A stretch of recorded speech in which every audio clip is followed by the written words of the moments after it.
Welcome, everybody, to the Green Sunday of the Alameda County Green Party. We do these public programs once a month, and we are very honored this month to present Dr. Jill Stein, who needs no introduction for Greens, but here goes. The Green Party's U.S. presidential candidate in 2024, 2016, and 2012. She's a Harvard-educated MD, a pioneering environmental health advocate, and a longtime organizer for People, Planet, and Peace. She has helped win victories in campaign finance reform, racially just redistricting, and the cleanup of incinerators, coal plants, and other toxic threats. Jill has been awarded for her health and environmental protection, including Clean Water Action's Not in Anyone's Backyard Award, the Children's Health Hero Award, and the Toxic Action Center's Citizen Award. She served on the board of directors for Physicians for Social Responsibility. We are very grateful for all she has done and continues to do at great personal sacrifice for the Green Party, for democracy in the US, for justice and peace on multiple fronts, and for planet Earth. I'm Phoebe Thomas Sorgan, and I would like to just also add that Jill has stayed with me a couple of times when she was in the Bay Area. And so I got to know her a little bit on a personal level. And she's just one of the kindest, wisest, most wonderful people that I hope you all will eventually have the pleasure of knowing. Welcome, Jill. Thank you, Phoebe. Let me see if I can get my camera going here. Let's see. Okay, great. Hi. So good to see you. So good to see everyone. Really appreciate the chance to have this very timely conversation. You know, we've just come from a really wild and disturbing election, and you know, things continue to explode in what should we say, you know, in just very compelling ways. And it feels like as Greens, we have so much to say about this, and we keep being proven right by the course of world events and our history, our agenda, our policies keep being absolutely right and well ahead of their time. We've been ahead of the curve. The curve continues to catch up with us. And we're kind of at a unique moment right now where we had so much truth to share during the election, and we were so, you know, just intensively silenced. There was an incredible disinformation campaign, a censoring campaign. The election was sort of the ultimate exercise in propaganda, really. So here we are now after the election, and let me just say that coming out of that election, we were number 3. We were at the top of the alternative political parties, and that was a huge achievement for everyone, and a credit to all of the work that people have done with such integrity and such dedication for so many years. And to come out at the top of the heap, so to speak, really at the top of a politics of integrity, being the, you know, the highest vote getter among the grassroots political parties, the parties that are not bought and paid for by Wall Street and the war machine, to have achieved that highest status is a real leap forward, I think, for all of us. And the powers that be, we saw them pulling out all the stops to try to silence us and to vilify us and to smear campaign and fear campaign throughout the election.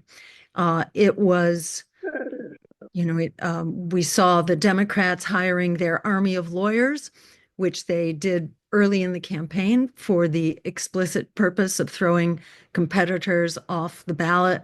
And once RFK was out of the way, we were the number one target for the Democrats. They developed their so-called war room. They funded it to the tune of, we don't know exactly, a six-figure budget, which, a lot of money being spent. They had more staff than we had in our entire campaign, strictly for the purpose of disparaging us, smearing us, and trying to silence us. And, they threw us off the ballot wherever they could. They held on to our public matching funds in order to prevent us from getting on the ballot. And they were able to do that by withholding funds when we especially needed them in certain states.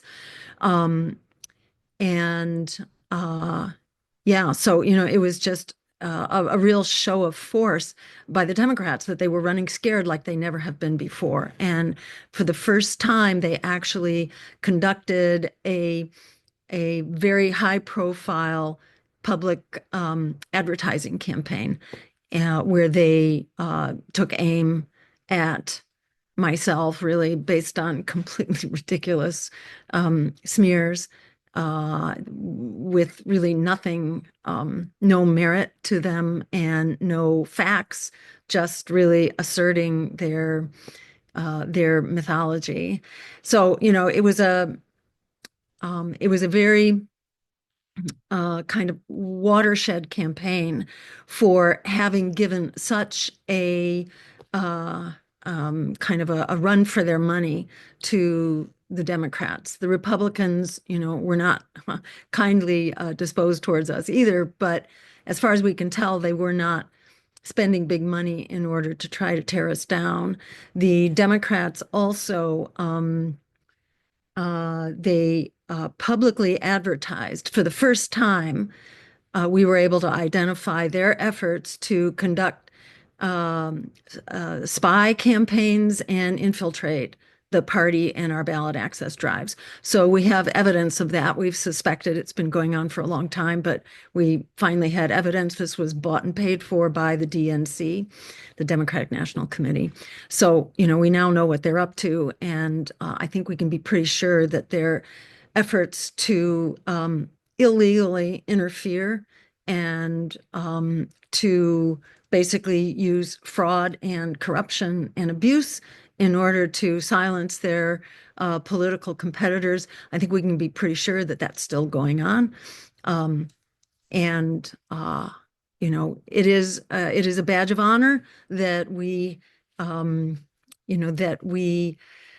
make them that nervous, and that is our job. That is a success, and that's something that we very much need to keep doing. Today or tonight, I want to focus on kind of the broad view here, the big picture of what's going on, both looking at what happened in the election and really what's happening in the world. The title of tonight's talk is Rising Up Green as Empire Falls Down.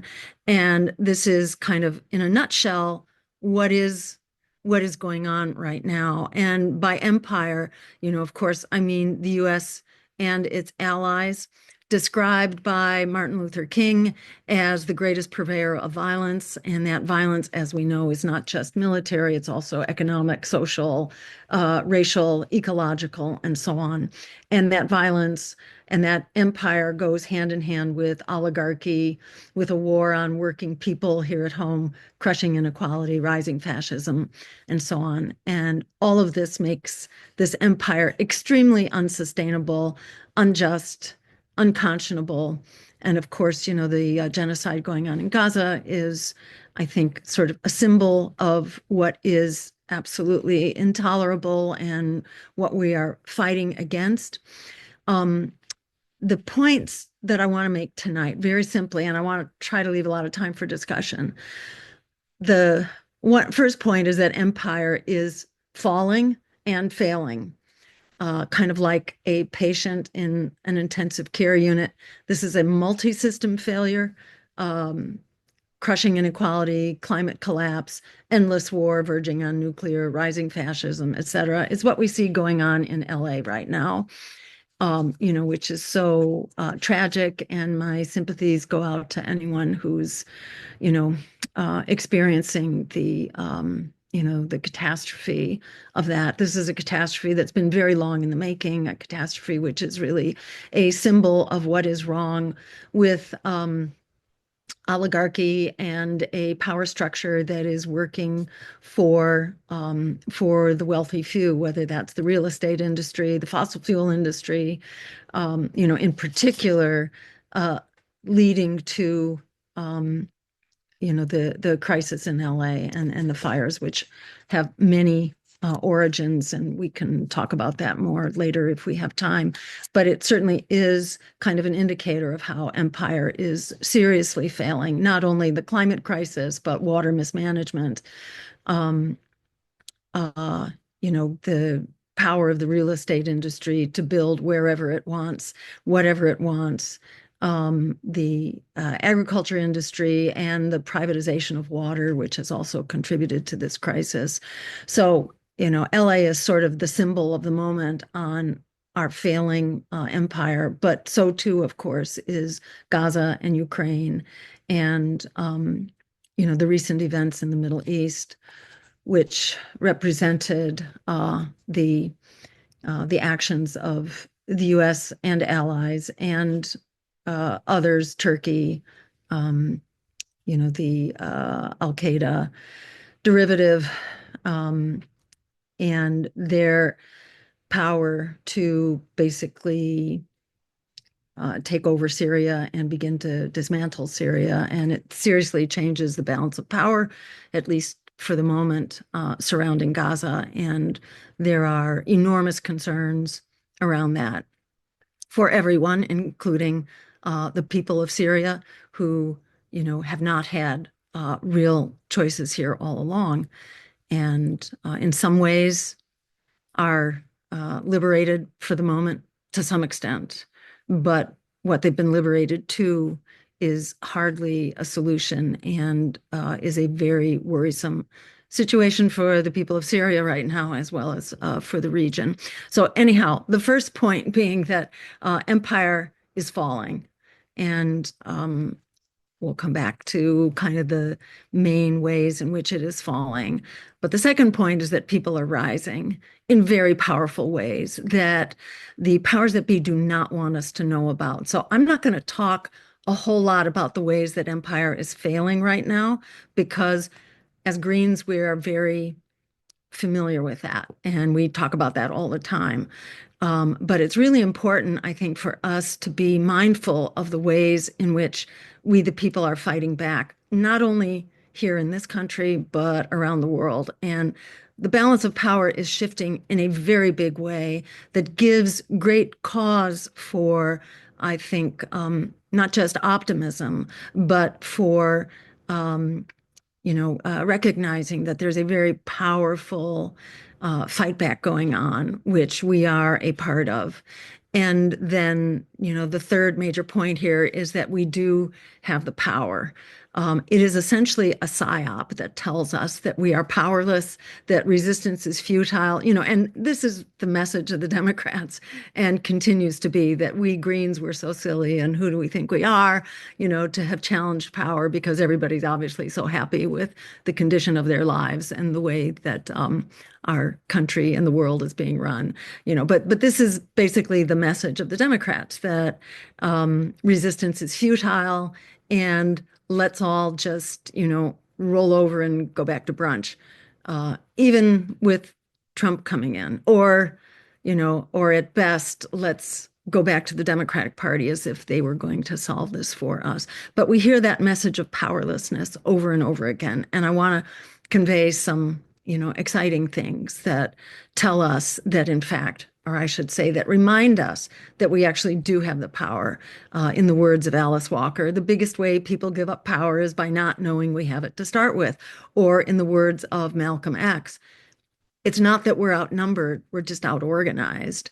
We're out-organized because they have a stranglehold on a lot of resources. And the more you've got, the easier it is to get more and to bribe government. And, that in a nutshell is the condition of our political system. But it doesn't have to be that way. We do have the numbers. We have the values of everyday Americans, and we really do have the potential to help build very timely and powerful, unstoppable, actually, coalitions. And I hope to give a couple examples of that. So, starting back again, I'll just say that the Democrats in this last election again proved that they are incapable of actually fighting on behalf of working people. Their agenda was mostly, we're not Donald Trump, but join us Republicans. And they were very standoffish against Bernie Sanders and his people's agenda, but and forbid Sanders really from having any public role in the Democrats campaign. But the Cheneys, including the endorsement of Dick Cheney and the very active role of his daughter, Liz Cheney, that's kind of where the Democrats were at. They ran really as Republicans light, and they continued to lead the charge for war and censorship, and the Wall Street agenda. I think people were very mindful of their Wall Street agenda. Joe Biden had promised Wall Street that nothing will change before his first election. And, that basically continued to be the promise.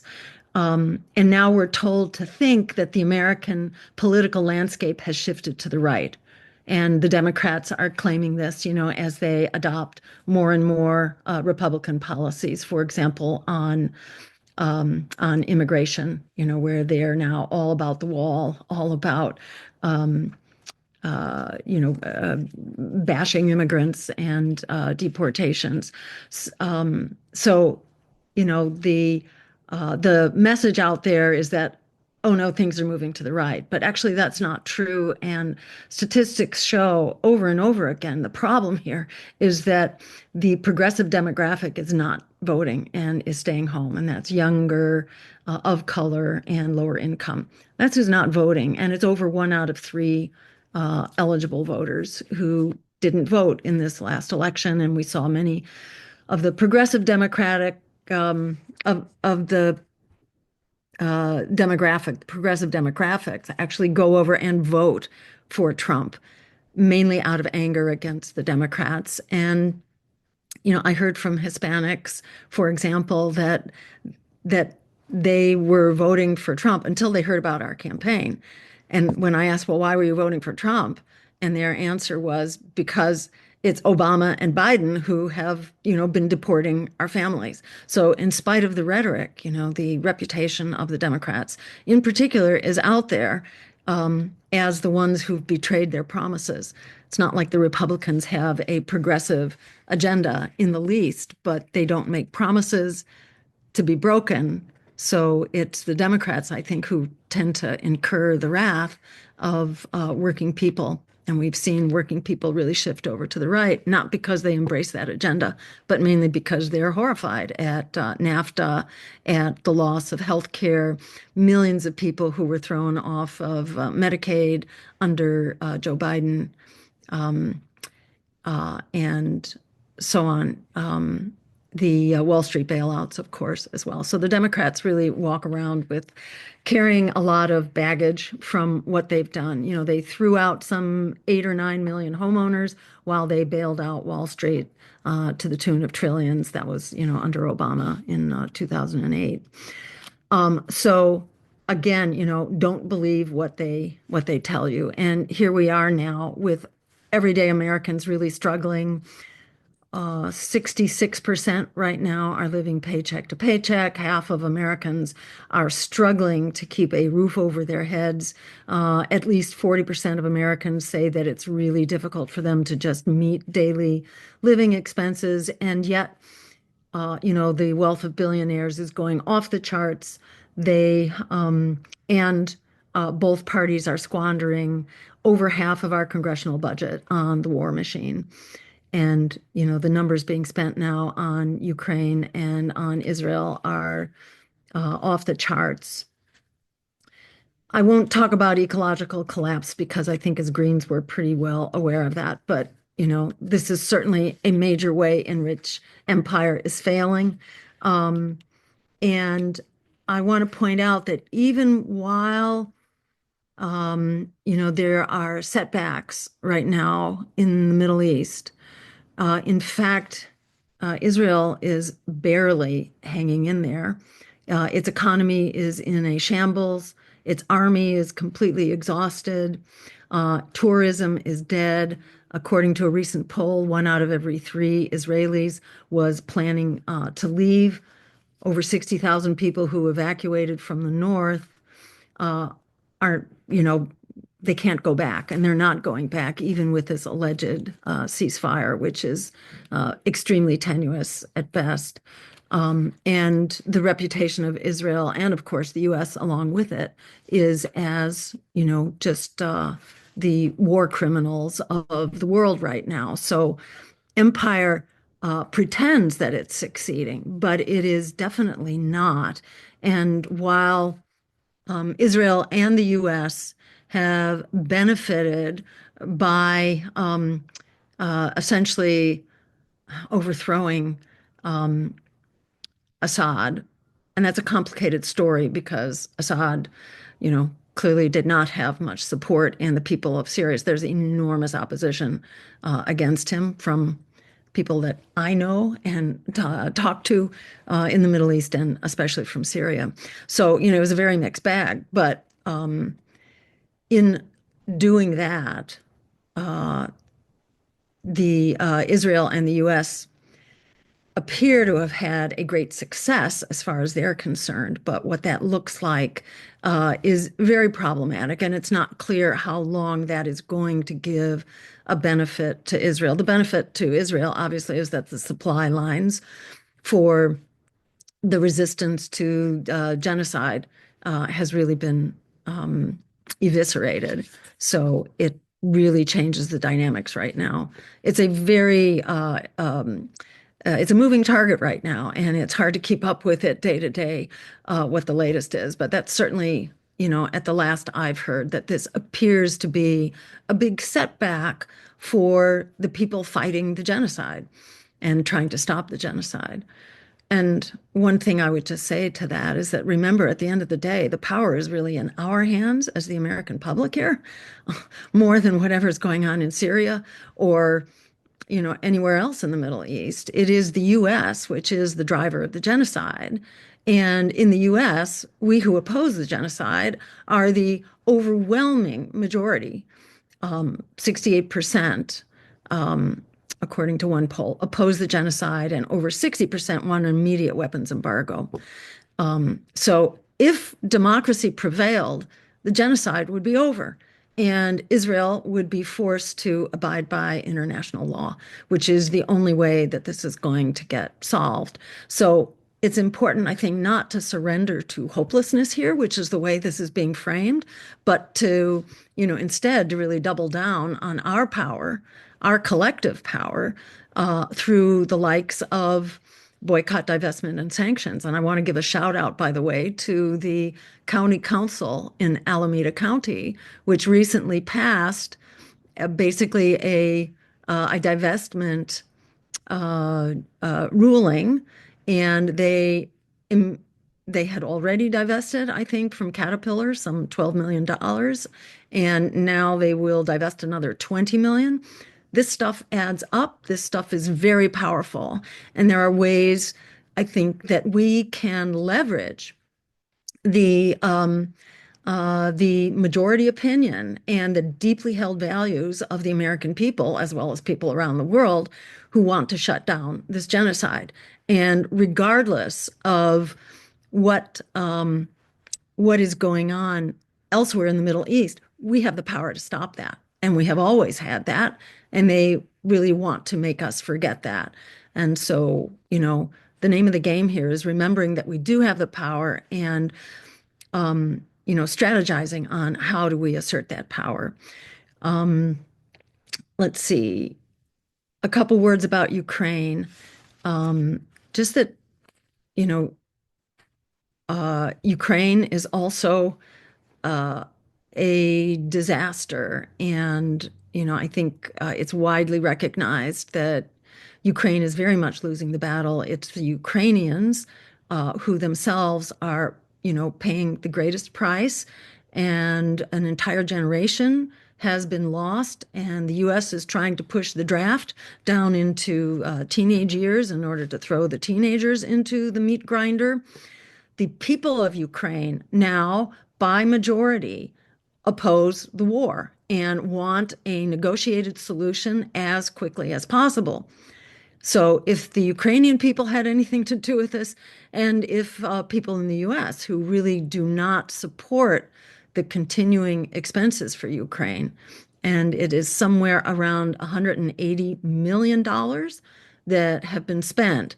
It's about 60 million that have been military aid to Ukraine, but it is a huge amount of money spent over since 22, since February of 2022, that is being spent on this war. The people of Europe, I should mention, have also had it with this war. And to look at current polls, public opinion now in Europe has really changed. And not everywhere, but most countries. I think Sweden is one exception. But the others are either very close now, or opposition to the war now prevails over support for the continuing war. Europe has also paid a huge price in terms of its economy. And this has everything to do with the destruction of the Nord Stream pipeline and Europe's access to affordable fossil fuel energy. And the nature of this transition, has been devastating. And instead of getting cheap Russian gas, Europe has been forced to purchase U.S. gas at about 3 times the rate. And this has everything to do with why their economy has completely gone into the tank, which in turn is why their governments are now toppling. And most recently, Germany and France had votes of no confidence. So the old neoliberal governments who have supported the U.S. energy policies in shutting down their access to energy, and the continuing war effort, which has also devastated their economies.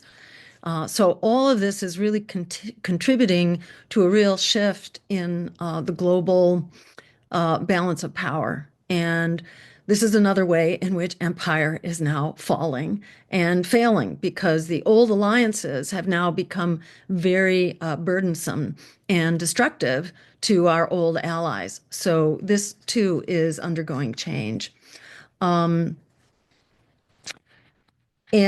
I should mention also, that this has led to just extraordinary nuclear risks. And this too is being led in particular by Joe Biden, who has not only given the thumbs up, but who's actively participating in the assault on Russia by these long-range missiles that are firing into Russia. And because these are our weapons, and because our boots on the ground are actually conducting these assaults, we are technically at war with Russia. And Russia has reason to escalate. And that could be directly attacking NATO facilities with conventional weapons. It could also be to, in their minds, defend themselves with nuclear weapons. And to think back to the Cuban Missile Crisis, which is essentially what this is right now. This is a Cuban Missile Crisis in reverse, where Russia is defending its borders, potentially with nuclear weapons, as we were doing back during the Cuban Missile Crisis when there were Russian nuclear weapons in Cuba. And we had actually the planes with the nuclear bombs were in the air, and we were prepared to drop them. But there were leaders at that time who were willing to negotiate, that is Khrushchev and Kennedy. And unfortunately, the US has refused to negotiate up until now. So that is an extremely scary situation, and represents another way in which empire is failing and is failing us. I should also mention that when the US dissolved one of the critical nuclear treaties, the INF Treaty, the Intermediate Nuclear Forces Treaty, which prevented the use. It outlawed the use of these intermediate or short-range missiles. And these are dangerous because they don't give warning time. So they incentivize knee-jerk decisions and prevent an opportunity for a phone call to try to clarify, is this actually an incoming nuclear missile, or is this just some mistake on the radar? All that those constraints go out the window with these short range and intermediate range nuclear weapons. And when the US dismantled that treaty, we pulled out, and then Russia pulled out. When we pulled out of that treaty, we gave Russia then reason to defend itself against these intermediate range missiles.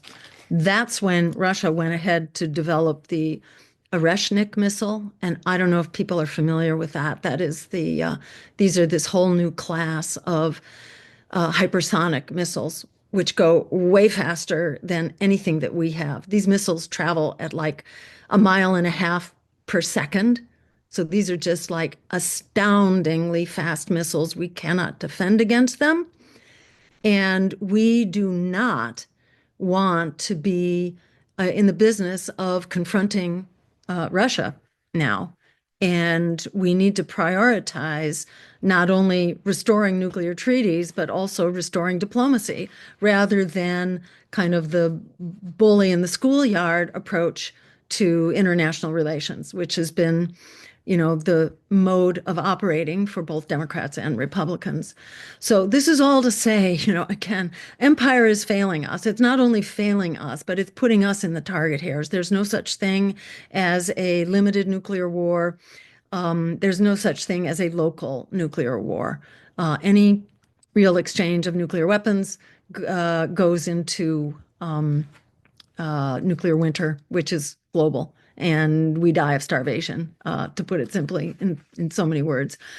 Now, let me just also point out that it's not only in military dimensions, in climate and social justice and so on, but also basic economy is not working out so well for us right now. And basically, the US and its allies have been overtaken by BRICS, that is Brazil, Russia, India, China, and South Africa. BRICS has now been joined by 10 new members and 8 new partners. So BRICS now has the majority of the global GDP. And they have been on a massively accelerating trend, while the G7, that is the US and its allies, have been on a declining trend. So these trends are going in a very definite direction now, where indicating that the US empire is really not the boss of the world anymore, but we seem to think that we are, and it just drives home that we need to move from this notion of being a monopolar world ruled by the USA to being a multipolar world governed by international law, human rights, and diplomacy.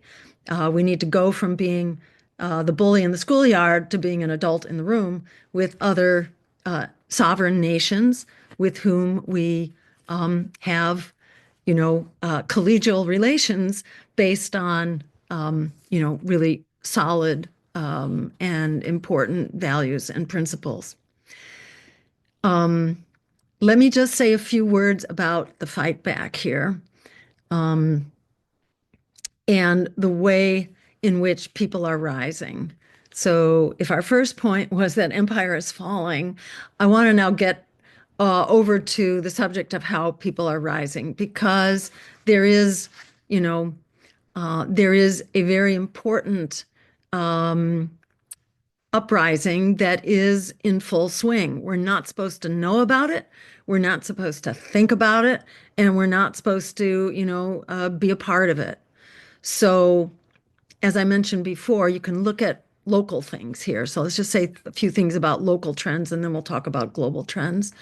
So I mentioned before about Alameda County, because of the work of grassroots groups in opposition to apartheid and genocide. There was a very successful divestment campaign, and this is going on, all over the country and all over the world. In Portland, Maine, as well, where we have a Green Party member of the city council.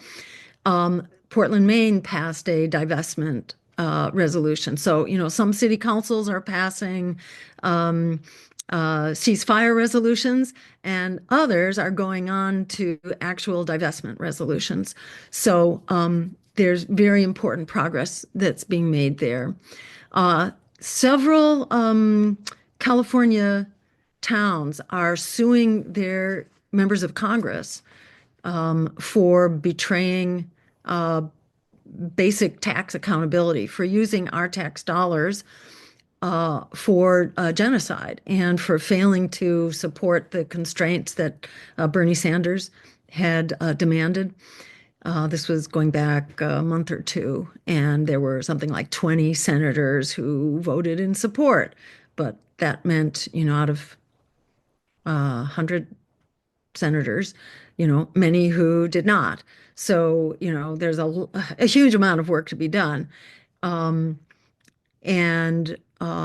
there is now a thing whereby communities are suing their congresspeople for failing to act responsibly with our tax dollars. In fact, doing the opposite of what our communities have expressed over and over again.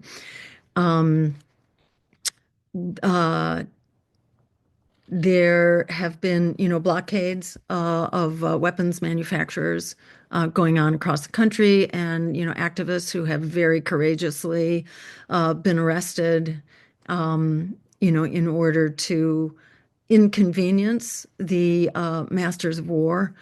And I want to give a shout out for the students at MIT who they not only overturned, and they had dismantled a contract, a weapons research contract with Lockheed Martin. They did that several months back, but now they have gotten wind of secret contracts that MIT has with Israel. These are contracts that are being funded by Israel for research on weapons to be used in genocide. And specifically, these weapons, MIT is doing breakthrough basic science research that would enable drones to network with each other. So instead of just facing a single solitary drone, people would be surrounded by an army of drones, hundreds or potentially thousands.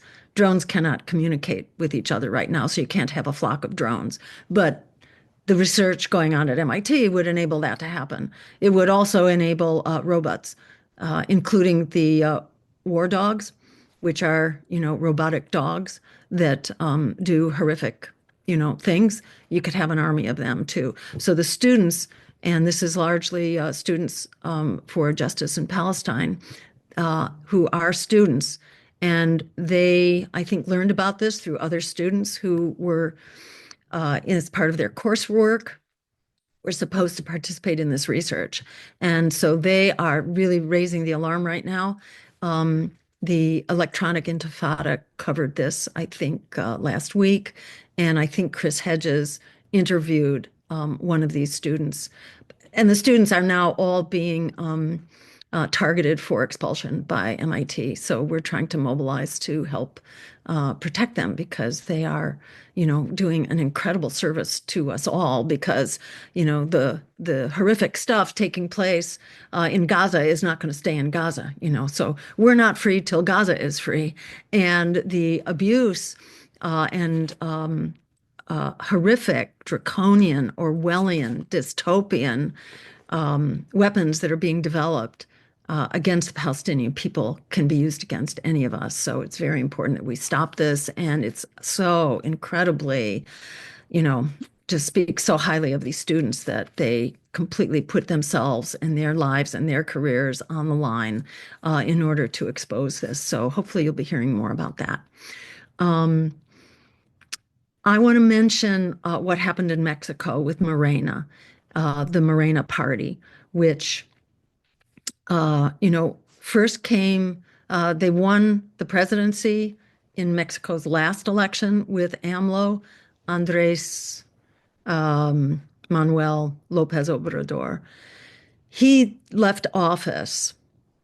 In fact, has his successor been inaugurated yet? I'm not sure if she's been inaugurated. Claudia Sheinbaum, who's also from Morena. So AMLO left office with an 80% approval, and Sheinbaum, his successor, was elected with a 60% vote of support, which was twice as much as the conservative candidate. So this has been a huge flip in Mexico's politics and really represents a triumph of progressive people-powered politics. And Morena represents a coalition of small parties of largely the left that came together first as social movements and then as a political movement. And it has huge lessons for us, I think, about, how to fight this battle and is extremely, I think, uplifting in how it shows how the tables can be turned, that you can be dominated, as Mexico was, by a neoliberal party for 70 years, whose corruption just finally became too much for people to take. And so they began to fight back. What was their first move? It was to elect a conservative government, to move from their, sort of Democratic Party equivalent to their Republican Party equivalent. And then, they discovered, well, that's no solution either. And it was at that time that Morena was founded. It was actually 2014. So they haven't been around that long. But not only do they control the presidency, this time they were elected to 2/3 of one of their houses and almost 2/3, just like 2 votes shy of 2/3 majority in the other one. They also control most of the governorships now. So it's been an incredible triumph of people power. And part of the strategy here was getting people to vote. And so their voter registration skyrocketed and also voter turnout. So there were really exciting changes that took place because people have had enough with their lives just being, made a shambles. And it's not only Morena. Right now it's France. In France, there also was a coalition of progressive parties. This is about 6 months ago that unexpectedly won a parliamentary election that was expected to be won by the extreme right. And so the parties of the left came together and said, let's work this out so that we're not competing with each other. And they prevailed. Macron, the president, refused to act on that election, and he appointed a conservative, from his party, neoliberal prime minister, and that prime minister's government just fell. So just like last week, the government of France fell. The continued neoliberal government in the face of a real rising up of a left coalition. So it's another case of how, people are rising, and they are rising in Europe. And this has everything to do with the Ukraine war and with the US blow up of the energy supply and the mincemeat that has been made out of their economy by basically taking instructions from the U.S. So there's a very dynamic situation going on there right now.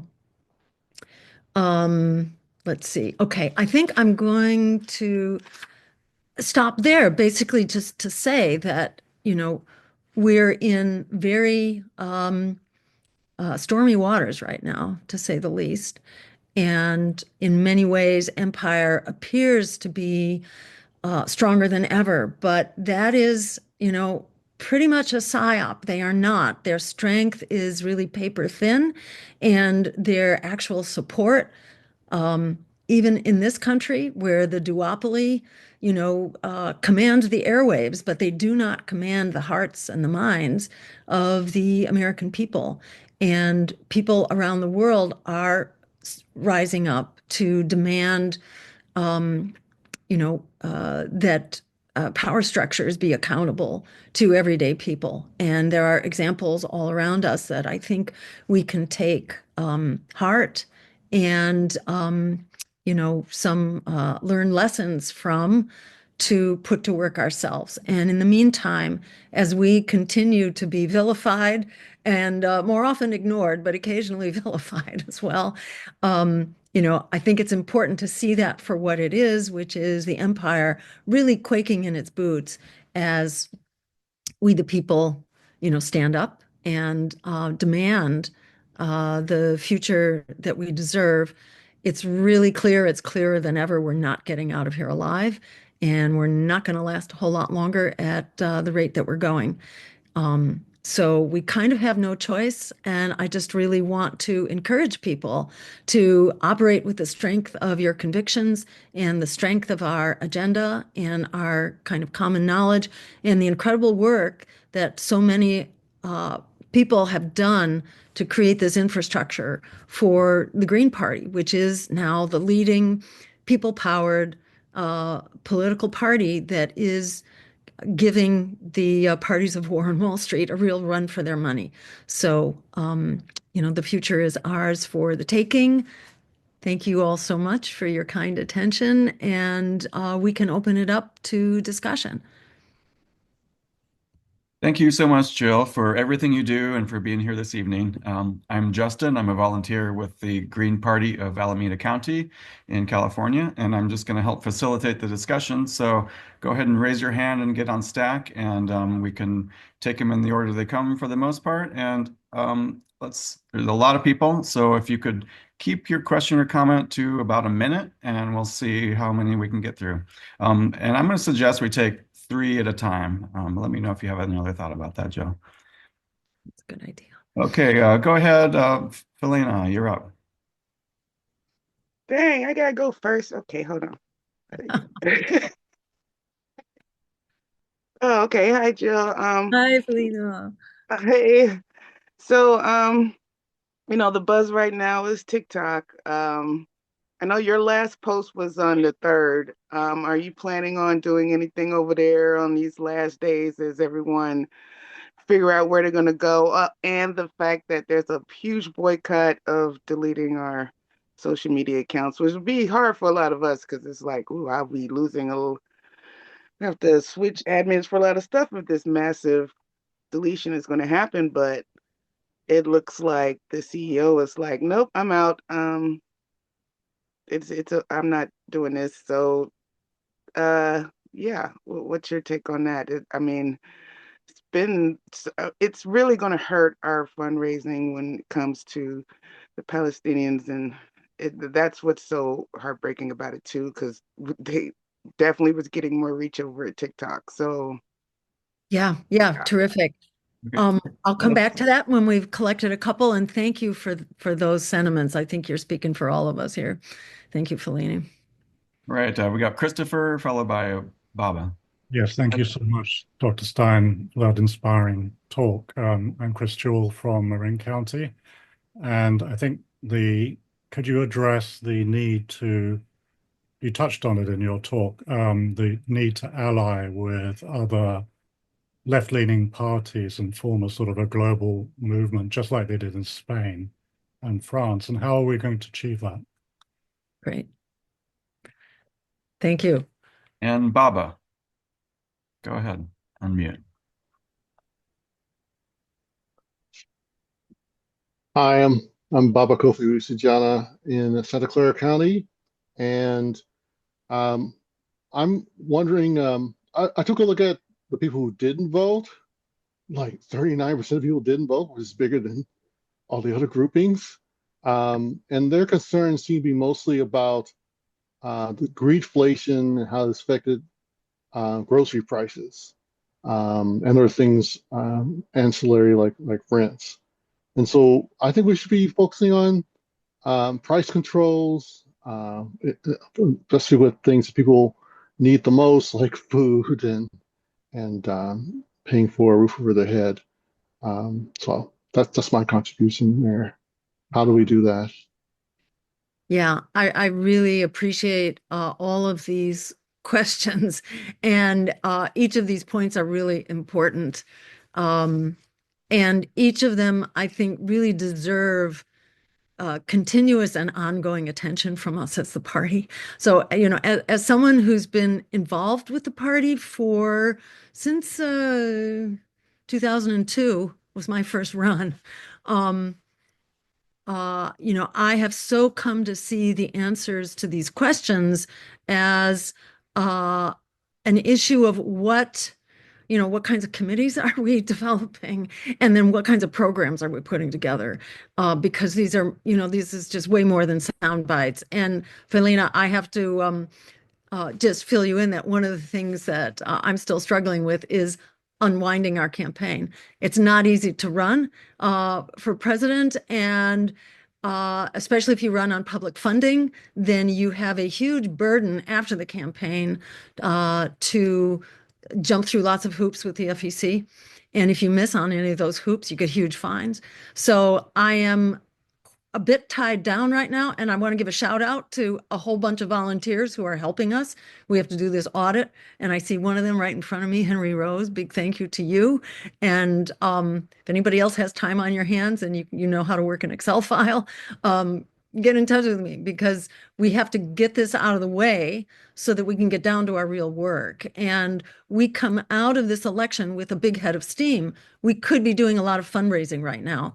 And we do not. We were told that we could just raise $200,000 and have basically an accounting service do all this after stuff with the FEC. Well, we don't want to raise $200,000 to deal with the FEC. We want to raise $200,000 to increase the hiring, and the staffing of the Green Party so we can have more effective committees and run more effective campaigns. We want to fundraise forward, not going backwards. So we got to wrap this stuff up. So that's why I'm not posting on social media right now, because we don't have any staff to do it. And I don't have time because I'm totally tied up with this FEC set of deadlines.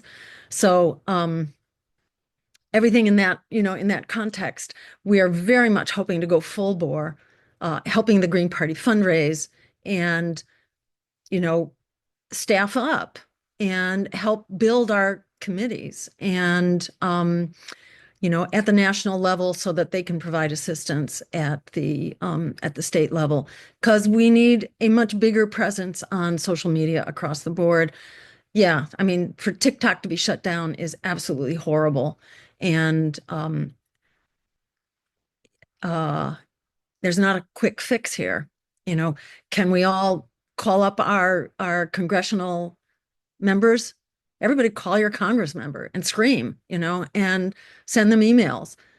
This should not be allowed. This is absolutely outrageous what they're doing here. And this is an effort to shut down the most rebellious and empowered sector of the population, so that we're not able to communicate with each other.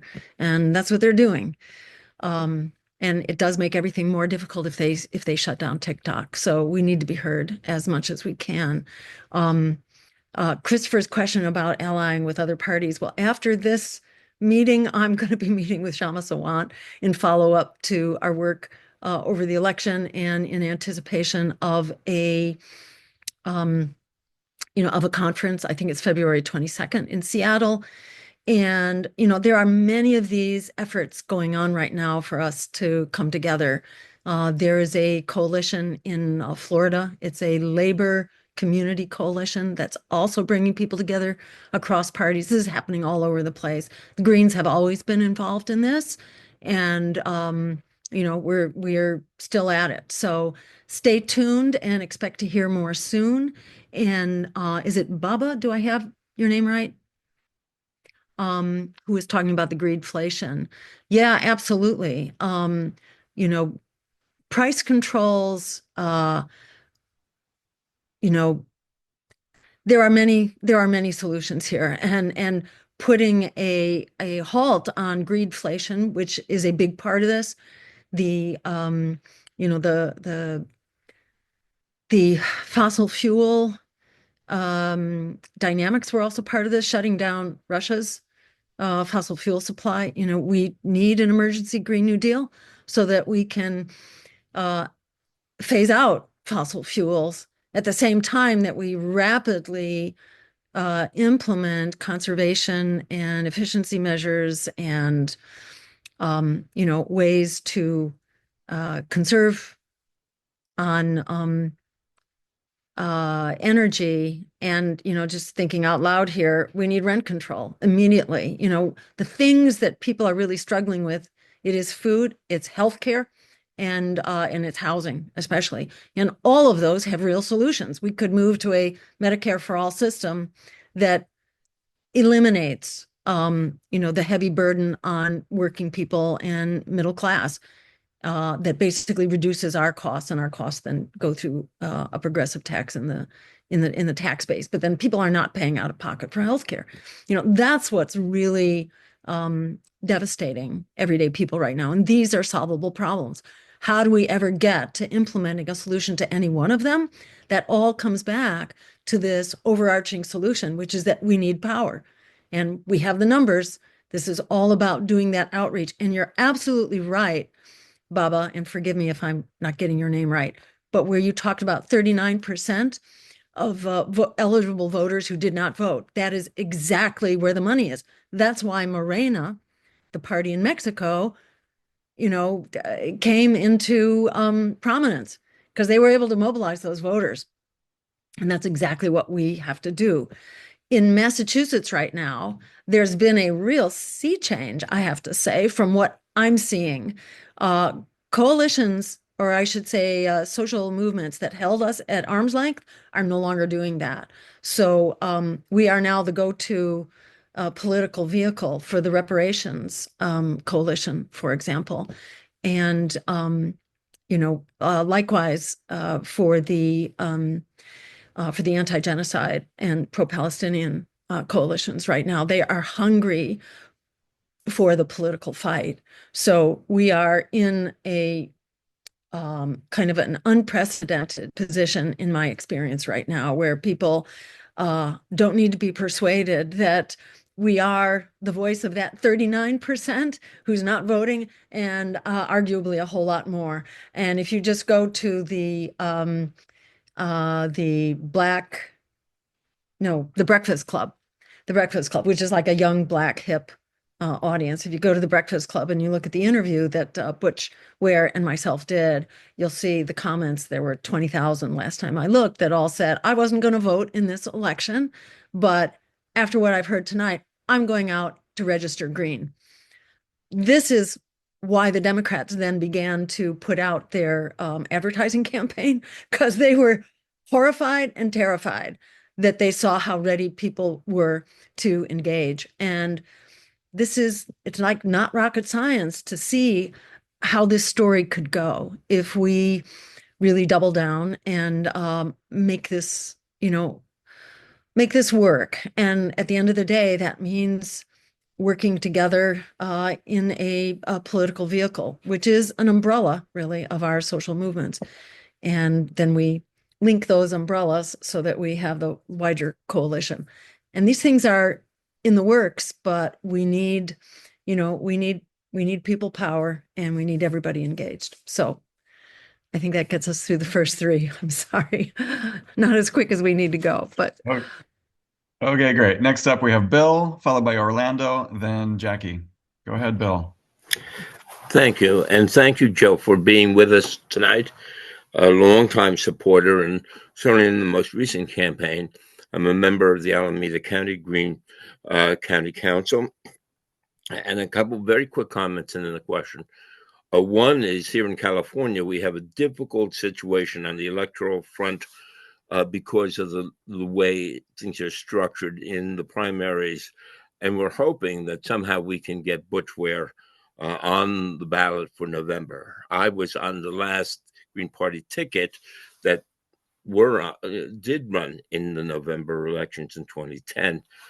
So we're looking forward to, regardless, we'll be supporting Butch. But the second thing I feel compelled to say is that I am also a member and in the leadership of a socialist group called Solidarity that includes a number of very active Green Party members, including Howie Hawkins. And we don't necessarily agree, as much as we agree that the U.S. empire is in shambles and is doing horrific things.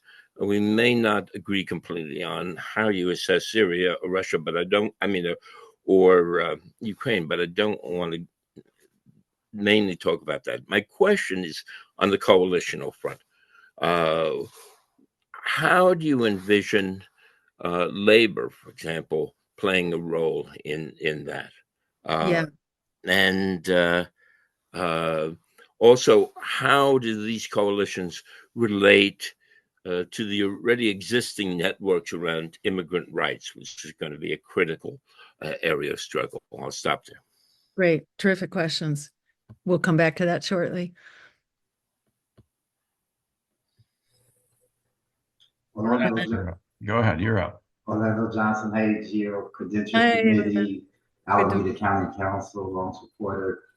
I just would personally like to say I thank you for all your hard work that you do. A lot of people don't know I'm on the Credential Committee. We've seen a lot of things that went on, a lot of difficult tasks. But for me personally, again, you have strong skin, you have a tough will, and keep up the good work. And to everyone that came on here tonight, go green 2025. Don't sell out, stay loyal, go green for life. Thank you. Right. All right, Jackie, you're up. Okay. Hi, Jill. Jackie. So I'm really glad that you're doing this because I wondered what happened. You and I have been in touch for so long, and all of a sudden there's just nothing. And you explained what's happening. So here's my deal. Once you get past having to do the money part here and are ready to move forward, get whatever you need to me. I will get it out there. We also still have the Slack up and running from the campaign. And there's people on there that are ready, willing, and able to move forward with whatever project we decide to move forward with building the coalition. So that's going to be another good place for you to use. And then the last thing is, oh God, I've lost it. Oh, great. Well, I'll let you go because we're too busy. Yeah. Thank you for everything that you're doing. Oh, I know what the last thing was. I'm sorry. I just want to put forth that the Green Party is the only party right now that's made it into the third place that has the ballot access. A lot of these groups that are doing wonderful work members do not understand what it takes to build a party against corporate, unless you're going to take corporate money. We're looking for coalition building. We're not looking to change our party to any other name, to any other thing. We're in over 100 countries around the world. We are looking to strengthen the Green Party so that we have that tool in the coalition to build further and faster. Thank you. Okay, great. Let's see. First, on the question of the role of labor, and also I want to agree that we're not going to agree on everything. That's okay. And my experience with coalitions is that you want to start with what you have in common and deeply held concerns, and then you want to work jointly on those things. And some of the things that we hold in common is like, democracy reforms so that we can have more choices, so that we can legitimize other voices. So ranked choice voting, proportional representation, reasonable ballot access rules, getting big money out of politics, collaborating on things like that. In fact, we have an op-ed coming out with the libertarians soon about ranked choice voting. And just finding our common ground and working on our common ground. We don't need to, we do not, in my experience, we don't really do ourselves any favors by saying, hey, we're all going to merge. We start by building a coalition that works together on things that we really, really need and care about. And we go from there.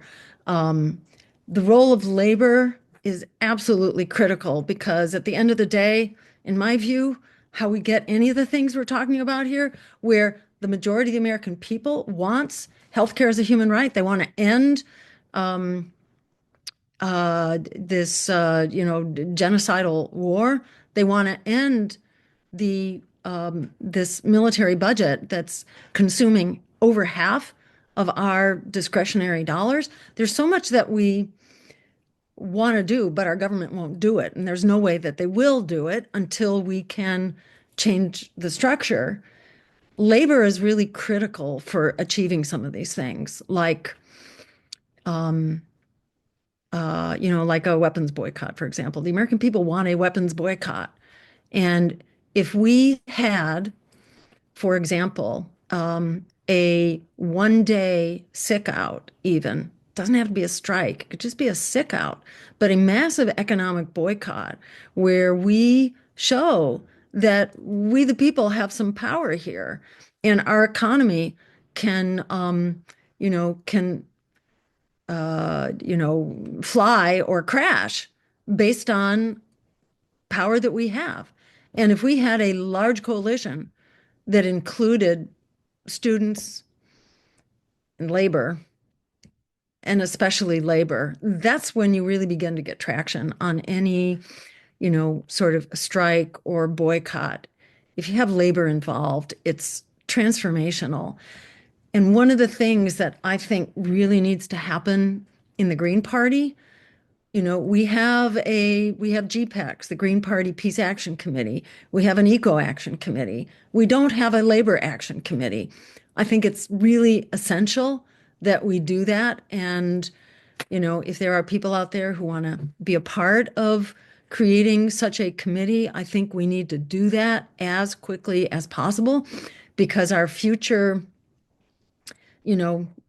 success in any realm here is really going to depend on showing support for labor, being there to help support their strikes, their boycotts, etc. We need to show support for them so that we can develop reciprocity and they become part of our efforts as well. And there is a lot of support within labor for ending the genocide. So I want to agree with your sentiments on that, Bill, that it's really important that we prioritize the role of labor. And on immigrant rights, I think that's really fundamental to groups that we would be working with. And, I think for many of us, during the campaign, our position on immigrant rights was very different from Democrats and Republicans. Our position is that the most important thing we can do to address the migration crisis is to stop causing it in the first place by ending the war on drugs, which empowers the cartels, which create the violence.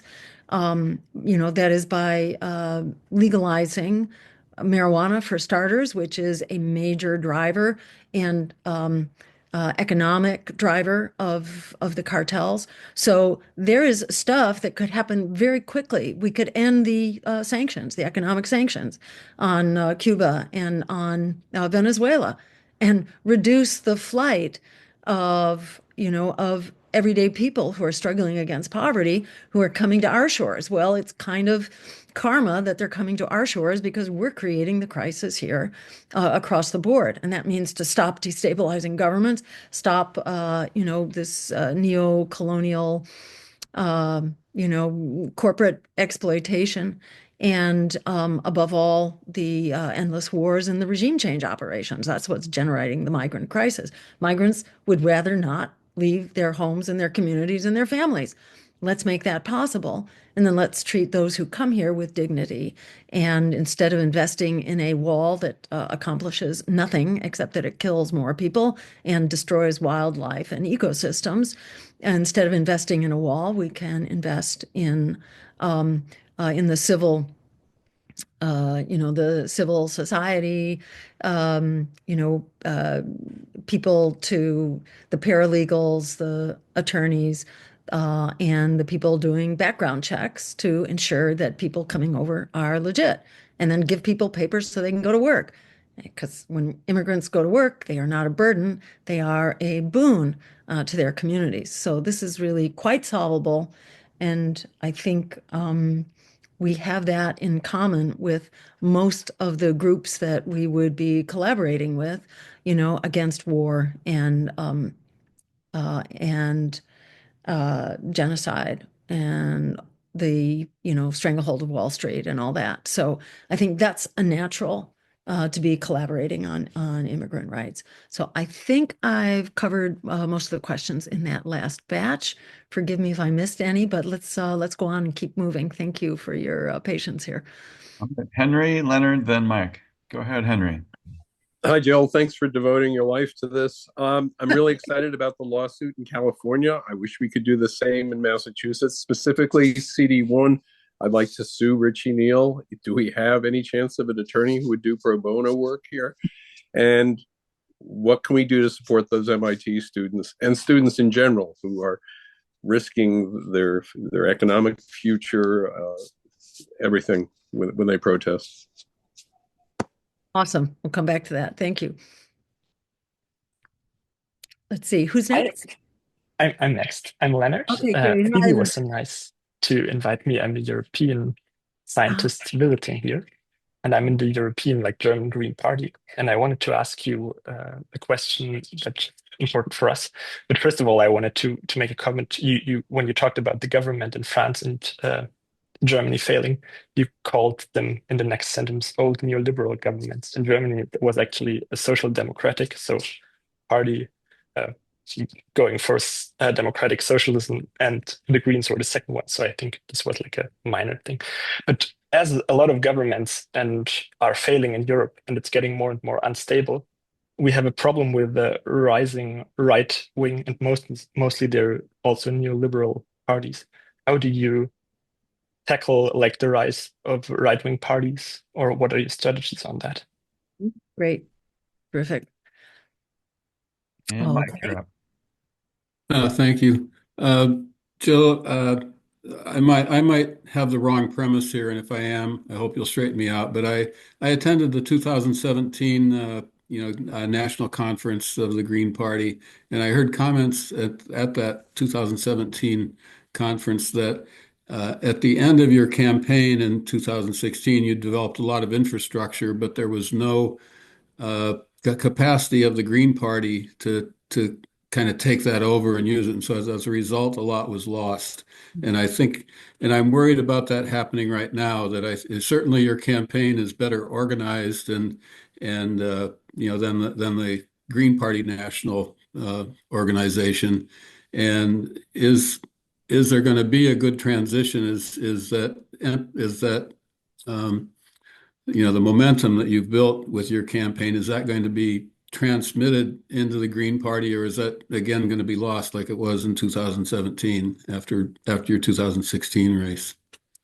Great. All right. Terrific questions. Let's see. So for Henry's question, I sent to Cheryl, Henry's wife, I sent her an announcement about a webinar for people who want to sue their Congress people.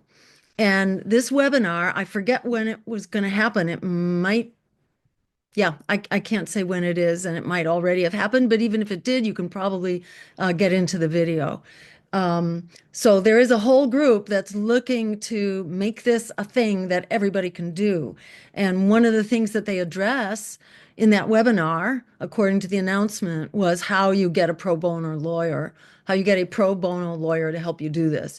And what are they called? I forget the name of the major, one of the major pro bono legal organizations that that has such people who are interested in doing this.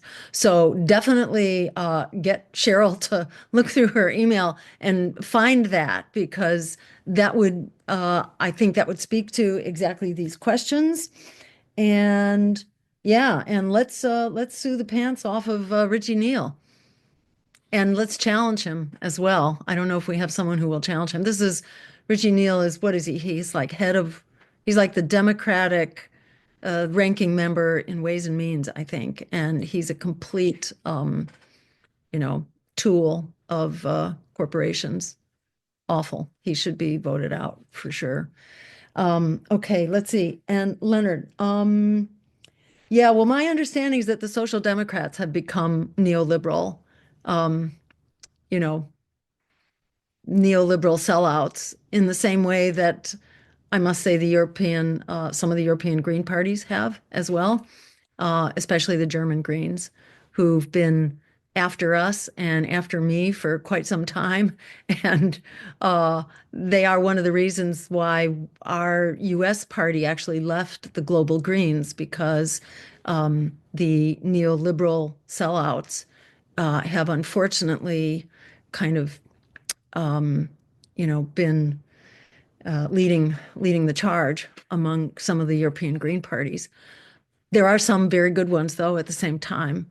But this is a very interesting transition that many Green parties are going through. And in terms of like how to deal with the right wing, I think what happened in France is kind of the example of that, that the right wing was on track to win France's parliamentary elections. This was back, it might have been in March, some months ago. The right wing was on track to win, but then this coalition of left parties actually got together and they worked out in each district, the party that was the strongest would run the one candidate that would represent them all, so that they would not internally split the progressive vote, and they would all work together to build support for the one leading candidate. And that worked. It worked, and they won, and they beat back the right. The problem was that Macron would not recognize their victory. He should have allowed them to establish the prime minister position, but he wouldn't do that. So now and he nominated some, centrist, which we would call neoliberal Democrat, whatever his party is. I don't recall. But that prime minister then made a lot of compromises and basically adopted right-wing issues. And that government was just taken down with a vote of no confidence.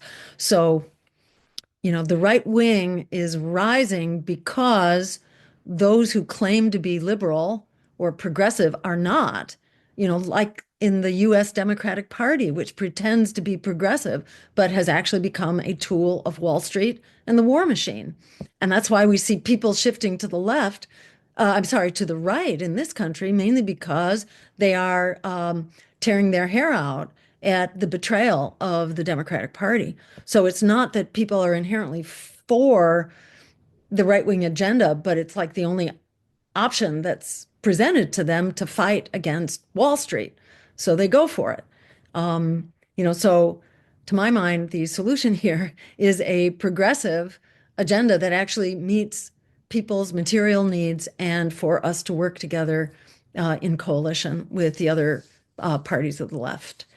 And let's see, Mike, your question about how the fruits of our labors were really denied us coming out of the 2016 election because we had a lot of momentum.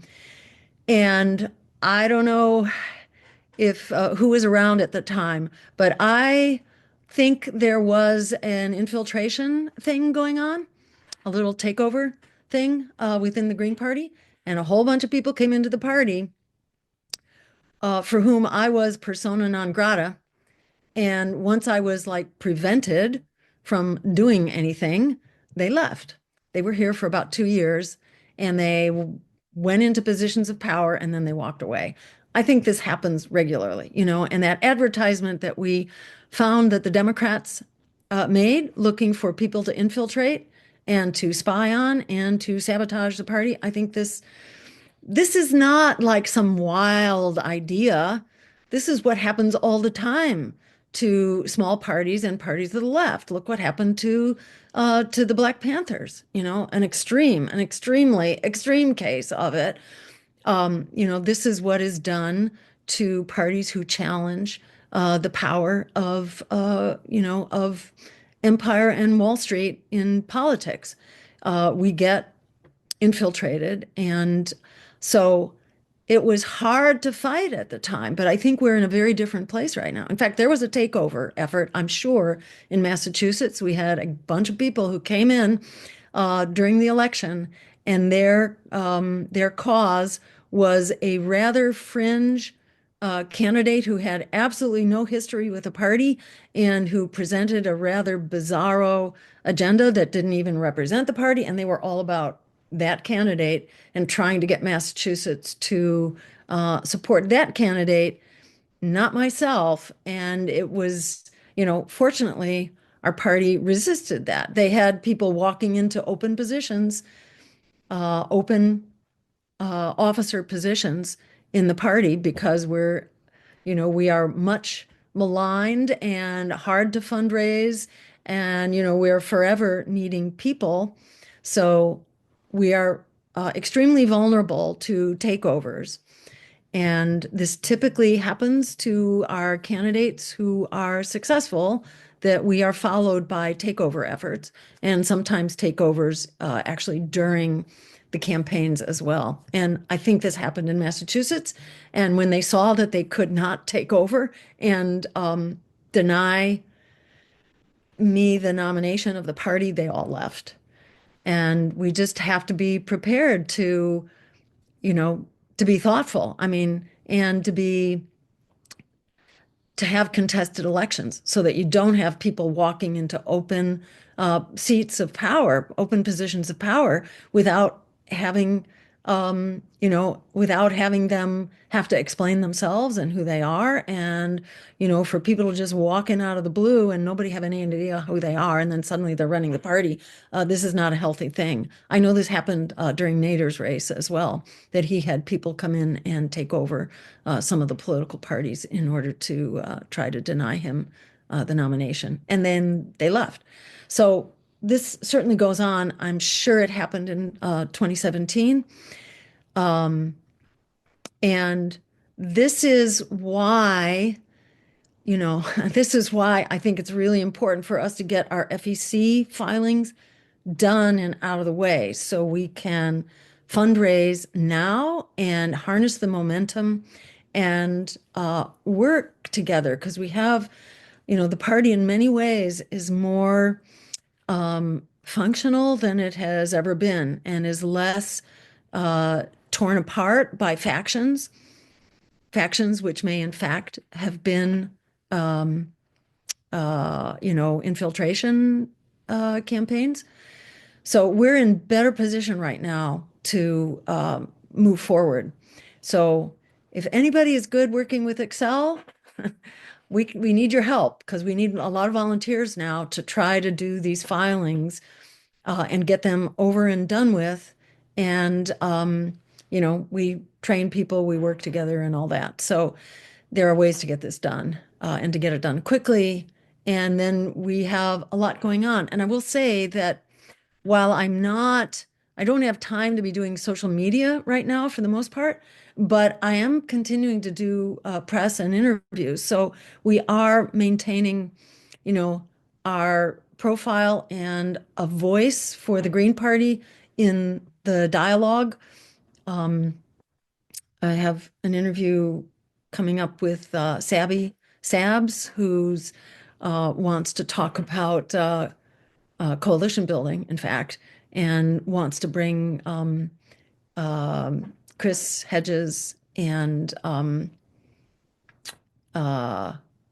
couple other people together for us to talk about this. So we continue to have something of a profile. We just did an interview with a German outlet called Activism, that does really good work. And they have been a voice of opposition to the war in Ukraine and to the genocide long before it was permissible to even talk about this in Ukraine.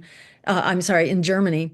And they've been really on the money, and we've been consistently, talking with them and others. So we continue to maintain some momentum out there. And I have to say, I showed up for a New Year's Eve celebration in Boston, where there was a Palestine solidarity parade and demo going on. And it was the biggest such congregation I've ever seen. It really took over the entire New Year's Eve celebration. And I was like brought up onto the stage, and I became the program, like completely unbeknownst to me, but they recognized, me and the party as their voice. And it became like a campaign event, with selfies and, people just declaring um, their allegiance really to the party. And these were not like an active group of people, but just people who oppose the genocide are really looking to us in the same way that the Reparations Coalition in Boston, which has a commission on developing a reparations program, at that event, they, used to be Democrats. They're not anymore. And now they're really very solicitous of us as Greens, and we were the only political party represented. So this is just in answer to your question, Mike. I don't think we have lost our momentum yet, but we can't wait, any longer than we absolutely have to. So we're just trying to get this monkey off of our back so that we can go ahead and really plunge in full bore and take it forward from here, because, we are pretty much the only show in town right now. We are the party here to provide an alternative to war on Wall Street. And we're pretty much it. The others who ran with a very similar agenda, did not get widely seen, really did not get on the ballot. And while we continue to work together, they don't have the head of steam that we have. And, so we have to do this. There is really no other way forward. So I'm very much looking forward to that and really appreciate everybody's continued hard work and dedication. Jill, we had two more hands raised. If you have the time to take a couple more quick comments, we can do that, unless you're on to the next thing. Just wanted to check your time. Yeah, let's see. I am a little bit late for my meeting, but that's okay. I will just try to do this as a lightning round. Okay, it's Shar and Justin Beth, 30 seconds each. Go ahead, Shar. Hi, thank you so much for being here and doing the incredible work that you're doing. So my first question is, what did you mean by the rulers in an empire are paper, like they have paper thin power right now, or they're like paper thin right now? Want to know a little bit more specifically what you meant there, if you want to elaborate on that. And then there is an entirely different social system design that I've been working with and that has been in the works for 30 years now by someone who has been in the field of understanding from the inside how it works and has done an incredible amount of work and years of recuperating from that and then designing a whole different system. If you're interested in scoping it out, if you have like 10 minutes just to like go through some of the subheadings, um, it's designed such that we get to actually directly participate in public matter decision making processes. It's providing a design system such that we all have survival dividends. So it's based on not needing to survive in order to participate in this world, so that the best parts of us can come out and in the world, which is what we're meant here to do. So anyway, there's so much more to talk about it. It's quite elaborate. It's quite brilliant. I myself am a UC Berkeley graduate, and I've never seen anything like this. I've worked in the field of social work and education primarily. So I'm happy to put that in the comments, but if anyone in your team and yourself are interested in having a look at that, it needs it needs support, because it's one guy who's poured his heart and soul into it for years, and you can only do so much as one person. So cool. All right. Well, thanks for news about that. Yeah, definitely put it in the chat if you can, and we'll try to take a look. And paper thin, what I was talking about there was just that, like Israel appears to be totally in control, but in fact, Israel is approaching a state of collapse. Will conquering Syria or part of Syria and regime change in Syria, is that going to help Israel? Well, it will give them a boost for the moment, but is that going to change the dynamics in the long run? Israel's economy is toast, and Israel's army, they fight a 6-day war. They don't fight a 6-month war. They don't have the people to do it. They're absolutely exhausted. And are we going to provide boots on the ground? It wouldn't surprise me if it comes to that. And the American people will never tolerate that. Already the American people are screaming to stop funding this genocide. So that's kind of what I mean by, this is a very unstable power structure right now. And, the fact that empire is failing in every way imaginable, that our lives are really on the line. Our healthcare, our housing, is completely inadequate. Our health itself, is crashing and burning, as is the environment, and we're on the verge of the outbreak of potentially nuclear war. The whole system is not being run according to, just or sustainable principles. It does not have the buy-in of the American people. So it is waiting to happen. The collapse is waiting to happen. Empires collapse. I hear that, and I'm sure that they are aware of that. I guess more specifically with my question, like, how can they not continue getting away with that? I'm sure they've kind of created other systems. Sorry to extend. Yeah, and I think our only hope is to exercise power. And that doesn't happen without our building coalitions and without our developing actions with traction. And, that's why we need to strike, and we need to develop the capacity for a general strike, in a nutshell. Thank you. Or an alternative. Anyway. Okay, last comment from Justin Beth, and then back to you, Jill, to wrap up. Hi, Jill. Thank you so much for all you do and for holding this tonight, bringing us together to organize. I love the quote from Malcolm: "We're not outnumbered. We're not outnumbered. We're out-organized."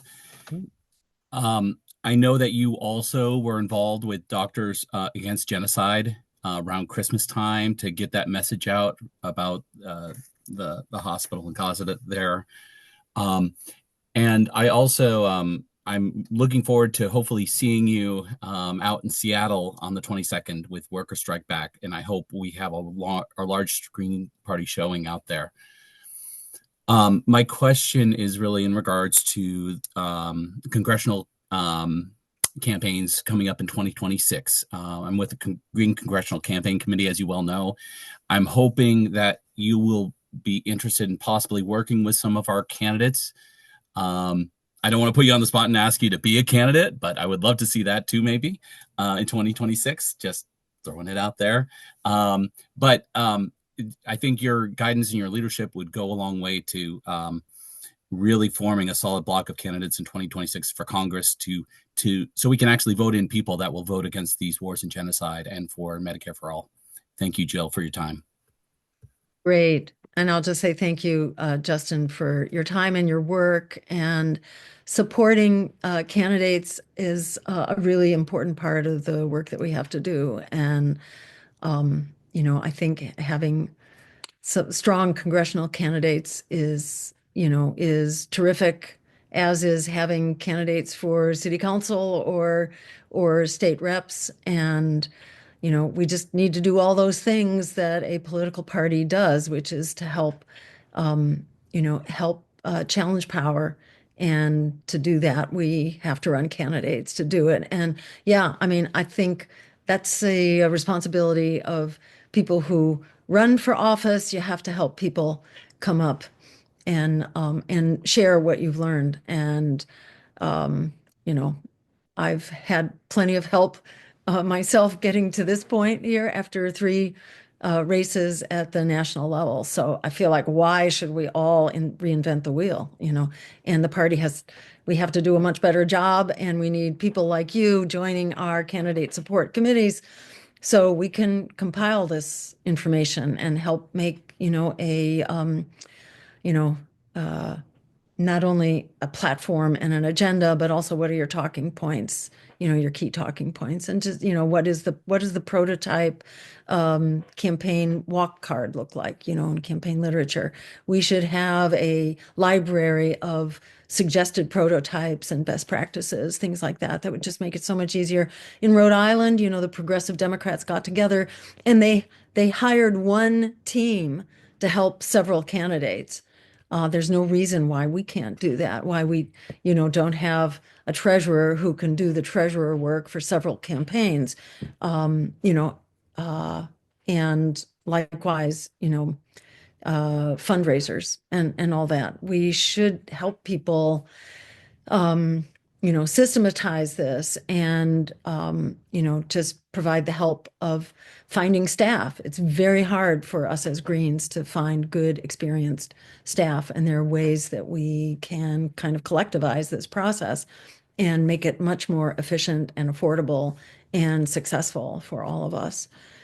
So, I think we've covered the waterfront here. Big thank you to everyone, to the Alameda County Greens for hosting us. Thanks to everyone for turning out. And thanks to new Greens for coming in, and to those who are thinking about becoming Greens. I think it's a very good place to do this work. And big thanks to the people who have stuck it out for so long, helping build the infrastructure and just doing the hard work of administration. It is very, it's not easy, and it's not especially glamorous work, but it's really great. It really helps. And we're all very indebted to you, because we need that in order to run candidates and do programs like we're doing here tonight.